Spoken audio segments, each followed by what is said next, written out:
Hello everyone! Merry Christmas! Pasko na. Naghihiyaw kami ngayon.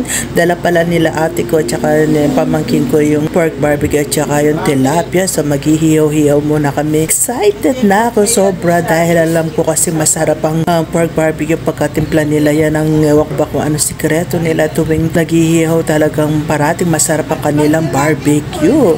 Kaya excited na akong kumain. Ayan, naghihiyaw yun, naamoy ko na.